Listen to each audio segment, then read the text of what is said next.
레이첼 무어는 바렛을 구부리고 조심스럽게 닫고 있었다.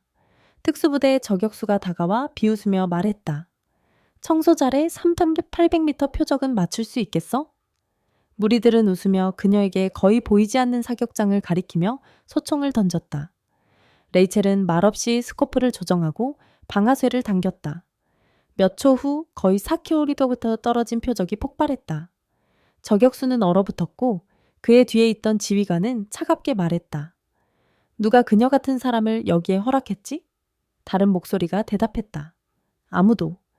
그녀는 그 같은 사람들을 훈련시키던 사람이었다. 그날 기지의 공기는 무겁게 느껴졌고 세상이 숨을 죽이고 있는 것 같았다. 레이첼은 그들의 시선 아래서도 흔들리지 않았다. 그녀의 손은 정확하게 움직이며 소총의 볼트를 닦았다. 그녀의 긴 검은 머리카락은 낡은 기술자 유니폼 위로 흘러내렸다. 그녀는 23세였으며 작은 체구에 소리 없이 주변의 소음을 꿰뚫는 눈을 가졌다. 병사들에게 그녀는 아무것도 아닌 존재였다. 엘리트 저격수와 고위험 임무의 세계에 속하지 않는 임시 기술자일 뿐이었다. 그들은 그녀의 평범한 옷과 화장기 없는 얼굴을 보고 그녀가 기피를 벗어났다고 생각했다. 하지만 그 3,800m의 불가능한 명중은 경고처럼 공기 중에 남아 있었다. 이제 아무도 웃지 않았다. 레이첼은 청소 키트를 닫으며 날카로운 소리를 내고 걸어 나갔다. 그녀의 부츠는 콘크리트를 일정한 리듬으로 두드렸다. 각 걸음이 말보다 더 많은 것을 말했다. 그녀를 비웃던 저격수 에디라는 사각턱에 끊임없는 웃음을 가진 남자는 그 자리에 서서 손을 옆에 두며 떨고 있었다. 그는 그녀가 실수할 것이라고, 그녀가 속하지 않았다는 것을 증명할 것이라고 기대했다. 대신 그녀는 그를 작게 만들었다. 지휘관은 자갈 같은 목소리로 그의 부관에게 무언가를 중얼거렸고 그의 눈은 레이첼의 등을 떠나지 않았다. 다른 병사들은 속삭임을 시작했고 점점 더 날카로워졌다. 그녀가 누구냐고 한 사람이 물었다. 아무도 아니라고 다른 사람이 침뱉듯 말했다. 그러나 그의 목소리에는 확신이 없었다. 레이첼은 돌아보지 않았다. 그럴 필요가 없었다. 그녀는 이 기지에서, 다른 곳에서, 사람들이 그녀를 보고 그녀가 아닌 것을 보았던 방들에서 모든 것을 들었다. 이 이야기가 마음에 와닿는다면 잠시 시간을 내어 휴대폰을 들어주세요. 좋아요 버튼을 눌러주세요. 아래에 댓글을 남겨주세요. 여러분이 느끼는 것을 알려주세요. 채널을 구독하여 함께 이 이야기를 계속 걸어갈 수 있도록 해주세요. 여러분과 공유하는 것이 세상과도 같은 의미가 있습니다. 이제 레이첼로 돌아가 보겠습니다. 다음 날 아침 무기실은 평소보다 더 차가웠다. 온도가 아니라 분위기가. 병사들이 무기 선반 근처에 느긋하게 앉아 있었고 그들의 눈은 또 다른 소총을 청소하는 레이첼에게 향해 있었다. 말론 이병, 모래처럼 거친 웃음을 가진 빡빡머리의 왜소한 남자가 테이블에 기대어 말했다. 조심해, 공주님. 그는 방이 들을 수 있을 만큼 크게 말했다. 그 총은 너보다 무거워. 햇볕에 그을린 목을 가진 통통한 병사. 헤이즈 이병이 킥킥거렸다. 여긴 저격수 기지야. 어린이집이 아니야.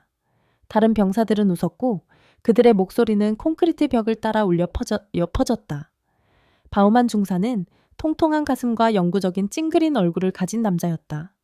그는 앞으로 나아가며 바닥에 부츠를 크게 올렸다. 그 소총이 얼마짜리인지 아냐?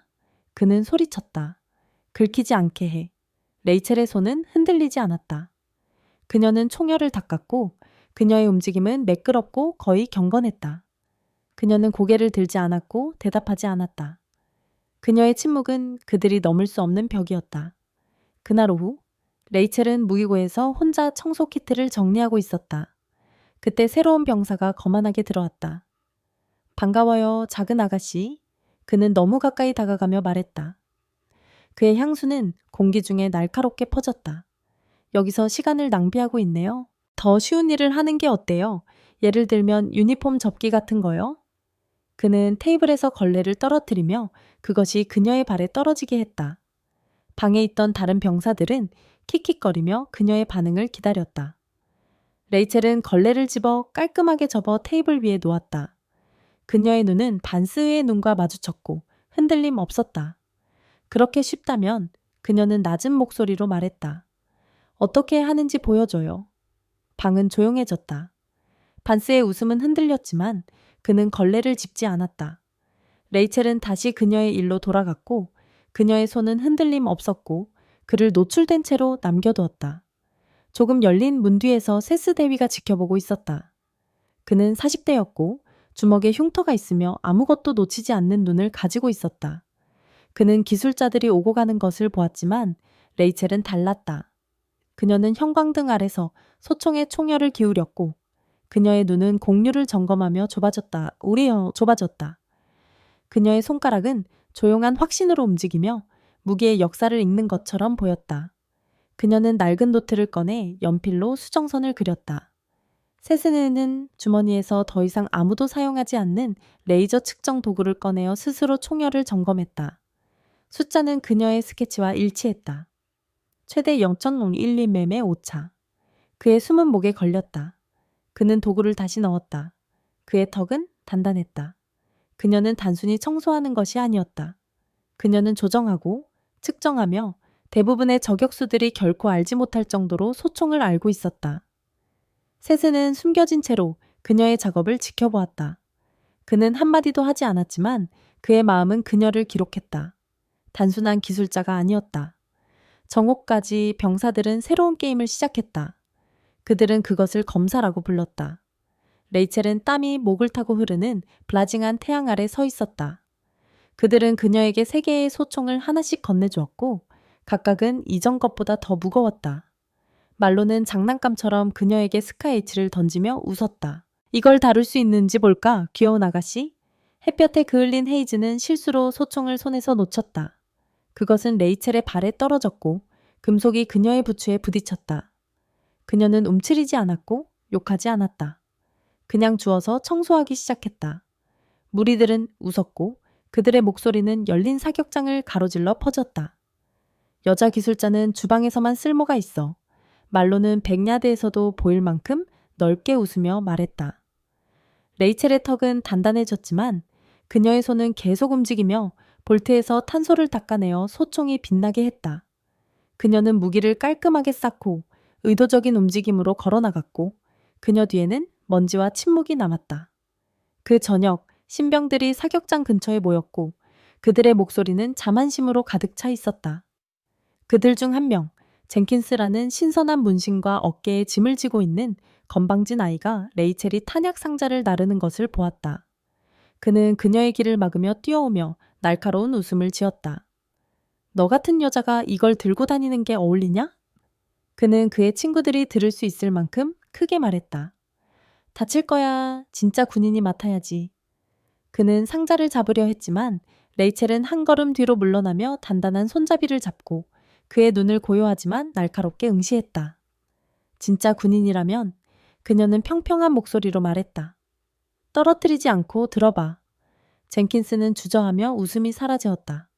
그는 상자를 잡았지만 그의 팔은 무게에 흔들렸고 그는 얼굴이 빨개지며 내려놓았다. 레이첼은 말없이 상자를 들고 걸어갔고 그녀의 발걸음은 안정적이었다. 신병들의 웃음소리는 젠킨스로 향했다.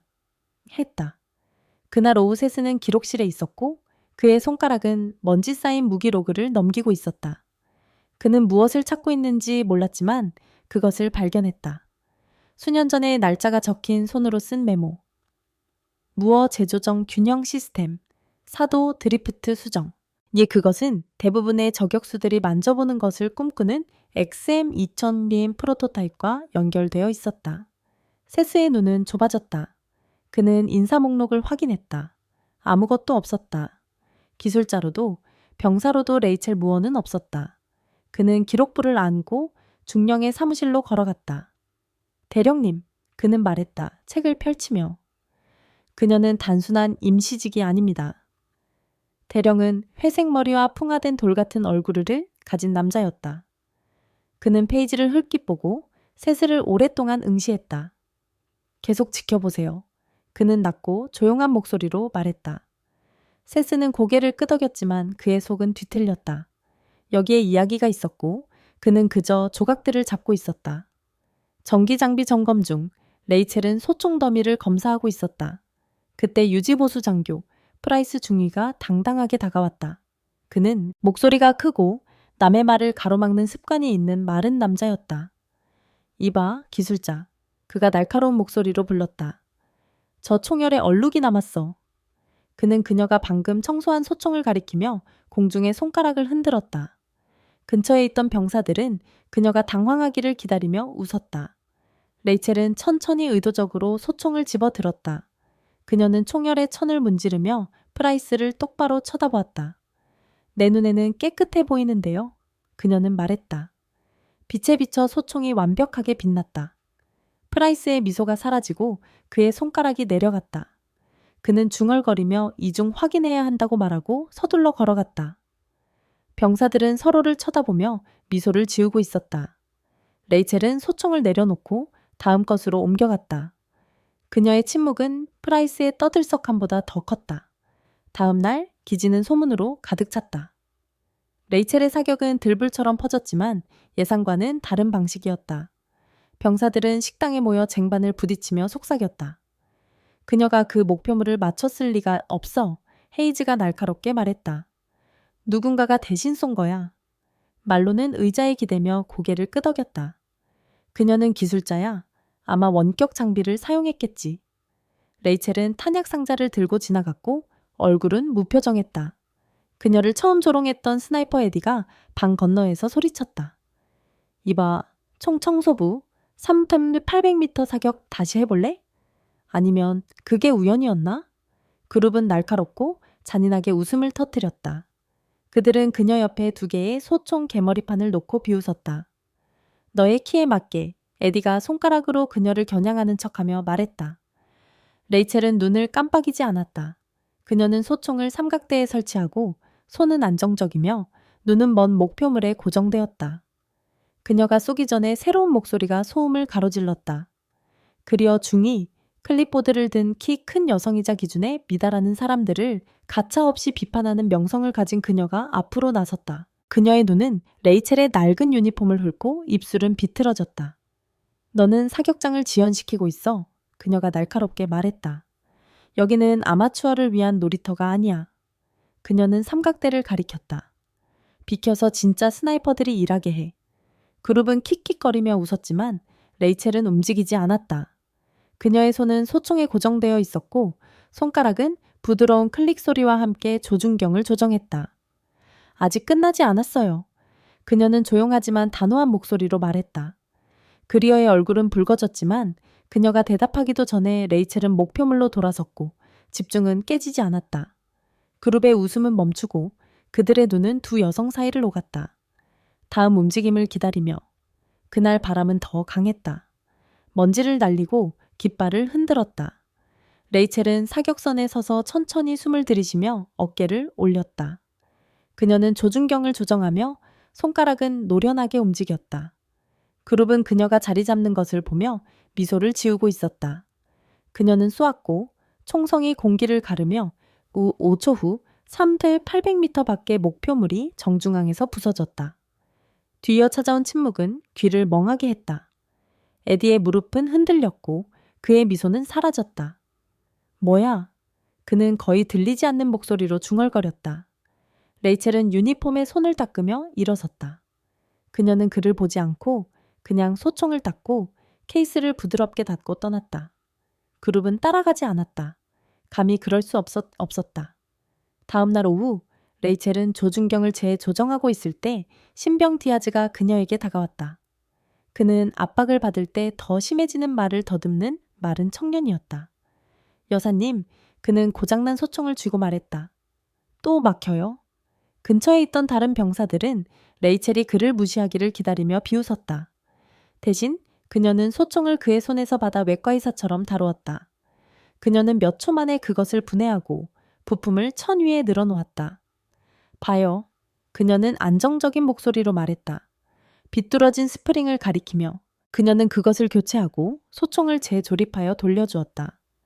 디아즈는 시험 사격을 했다. 완벽해요. 그의 눈은 커졌고 그는 감사합니다. 라고 더듬거리며 말했다.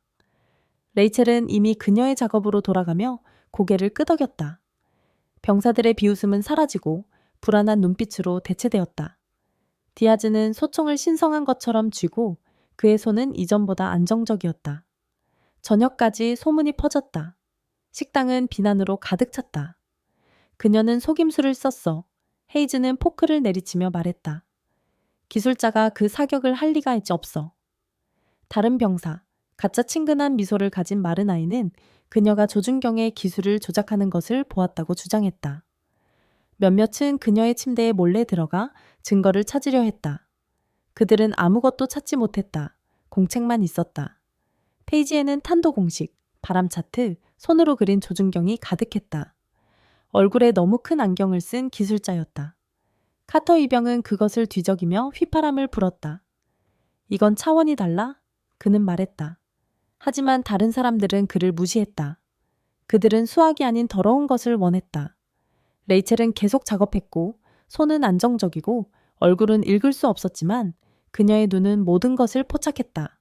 눈빛, 속삭임, 의심. 어느 날 밤 병사들이 막사 밖에 모여 그들의 목소리는 낮았지만 악의적이었다.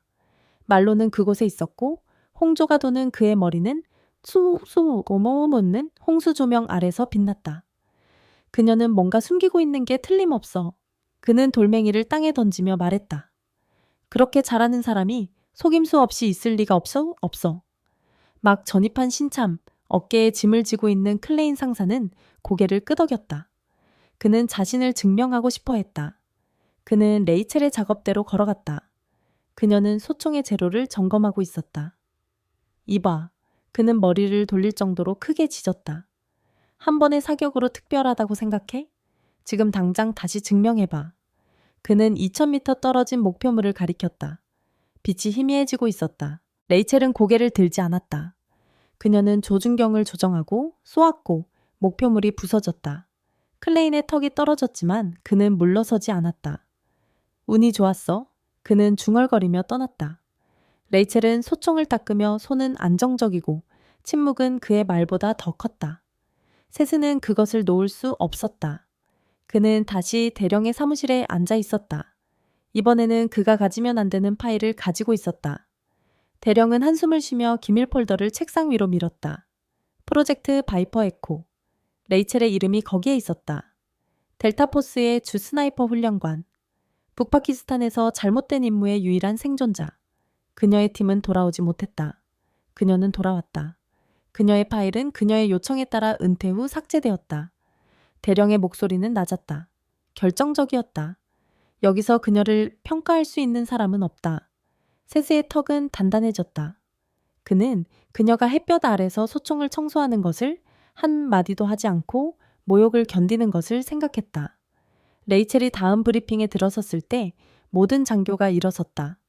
그녀는 한번 고개를 끄덕이며 방을 스캔하고 앉았다. 다음 날 레이첼은 훈련을 감독하고 있을 때 상급 장교 홀 소령이 다가왔다. 그는 단정한 유니폼과 반짝이는 메달을 좋아다 하는 사람이었다. 그는 그녀 앞에 멈춰서 팔짱을 꼈다. 당신은 더 많은 소란을 일으키고 있어. 그는 경멸이 가득한 목소리로 말했다. 이 기지는 미화원으로부터의 방해가 필요 없다. 근처의 신병들은 얼어붙고 눈은 레이첼에게로 향했다. 그녀는 홀트를 보지 않고 신병에게 소총을 건네며 낮은 목소리로 말했다. 바람 때문에 2밀 왼쪽으로 조준해. 신병은 쏘았고 목표물을 정확히 맞췄다. 홀트의 얼굴은 붉어졌지만 레이첼은 계속 작업하며 손은 안정적이고 집중은 흔들리지 않았다. 신병들은 서로 눈빛을 교환하며 그녀에 대한 존경심이 침묵 속에서 자라났다. 에디는 그 이후로 달라졌다. 그는 시끄럽고 자신만만하며 주목받는 것을 좋아하는 사람이었다. 그러나 이제 그는 조용했고 장비를 청소할 때 손이 떨렸다. 그는 무기창고에서 혼자 조준경을 점검하는 레이첼을 찾았다. 그는 그녀의 눈을 마주치지 않고 그냥 무릎을 꿇고 그녀 옆에 장갑을 놓았다. 몰랐어요. 그는 거의 속삭임처럼 말했다. 제가 당신이 청소한 소총을 만질 자격이 없어요. 레이첼은 조준경에 손을 얹고 멈췄다. 그녀는 그를 보았고 눈은 안정적이지만 불친절하지 않았다. 나에게 사과할 필요 없어. 그녀는 말했다. 앞에 있는 무기를 존중해. 그녀는 부드럽게 바닥을 밟으며 돌아섰고 그를 거기에 남겨두었다. 에디는 오랫동안 움직이지 않았다. 어느 아침 실탄 훈련 중 베테랑 스나이퍼 토레스 상사장은 레이첼의 신경을 시험하기로 했다. 그는 주름진 얼굴에 항상 눈을 가늘게 뜨고 신입들을 힘들게 하는 것으로 유명한 토레스가 있었다. 레이첼이 사격장 데이터를 든 채 지나가자 그는 장전된 소총을 들고 그녀 앞에 섰다. 네가 잘난 줄 아나 보지? 그의 목소리는 낮고 거칠었다. 압박 속에서 이걸 조정해봐. 그는 소총의 설명서를 그녀 발밑에 던졌고 페이지들은 흙바닥에 흩어졌다. 근처의 신입들은 눈을 크게 뜨고 얼어붙었다. 레이첼은 무릎을 꿇고 페이지를 모아 천천히 일어섰다. 그녀는 설명서를 훑어 조정 부분을 찾고 몇 초 만에 소총의 조준경을 조정했다. 그런 다음 토레스에게 다시 건넸다. 이제 해봐요. 그녀는 차분한 목소리로 말했다. 그는 발사했고 총알은 정중앙에 명중했다. 그의 눈은 잠시 커졌다가 조용히 돌아섰다. 신입들은 경외심에 차서 속삭였다. 늦은 밤 브리핑 중 레이첼을 깎아내리려는 야심찬 젊은 장교 리드 대위가 태블릿을 들고 일어섰다. 이건 너무 복잡해. 그의 목소리는 크고 과장되었다. 우리는 기술자가 저격수 프로토콜을 다시 쓰는 게 필요 없어. 방은 긴장했고 시선은 레이첼에게로 향했다. 그녀는 테이블에 앉아 손을 모으고 차분한 얼굴로 있었다. 그녀는 계산이 깔끔하게 정리된 한 장의 종이를 그에게 건넸다. 실행해보세요. 그녀는 조용하지만 확고한 목소리로 말했다. 리드는 망설이다가 시뮬레이터에 숫자를 입력했다. 결과는 그녀의 예측과 완벽히 일치했다. 그는 앉았고 얼굴은 창백해졌으며 방은 조용해졌다. 레이첼은 몸을 뒤로 젖히고 장교들을 바라보며 그들이 말하기를 도전했다. 그 후 기지는 변했다. 명령은 명확하고 최종적으로 내려왔다. 레이첼 무어는 전술공학 및 장거리 저격 훈련의 책임자로 임명되었다. 정원을 가졌다. 그녀는 누구든 해고할 수 있었고 재배치할 수 있었으며 전체 프로그램을 다시 쓸 수 있었다. 첫날, 그녀는 브리핑룸에 들어섰다.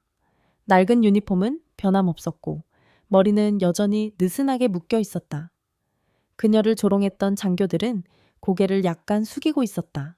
레이첼은 탁자 위에 탄환 하나를 놓고 말했다. 우리는 처음부터 시작합니다.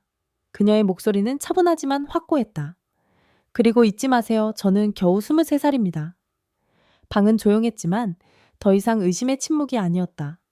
그것은 존경이었다. 말로는 다음 주에 사라졌다. 조용한 해고.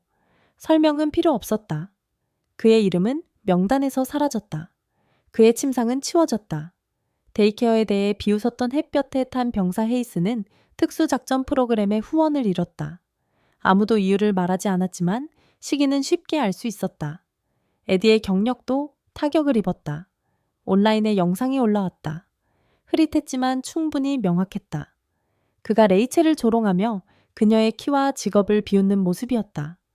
그것은 군사 포럼을 통해 퍼졌고 그의 평판은 추락했다. 그는 쫓겨나지는 않았지만 책상 업무로 좌천되었다. 아무도 공개적으로 이야기하지 않았다.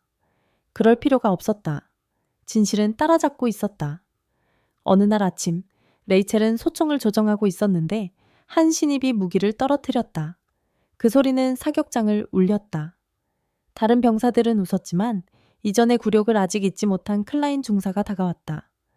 집어들어, 신참! 그는 소리쳤다.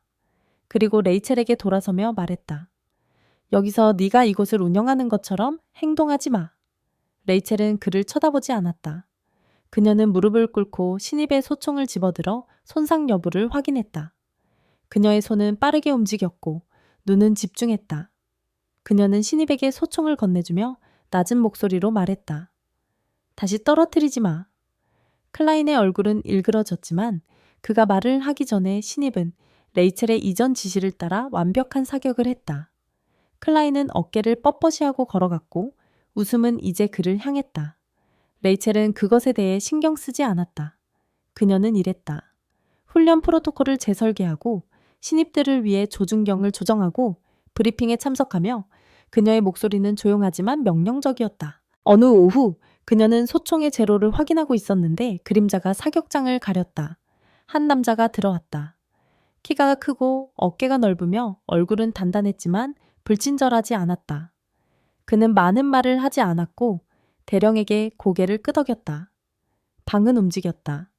장교들은 자세를 바로잡았다. 한 명은 눈을 피했고 다른 한 명은 작은 말을 시도했지만 목소리가 떨렸다. 아무도 그의 이름을 말하지 않았지만 그들은 알았다. 레이첼의 남편이었다. 말이 필요 없는 존재였다. 레이첼은 그에게 달려가지 않았고 미소 짓지 않았다.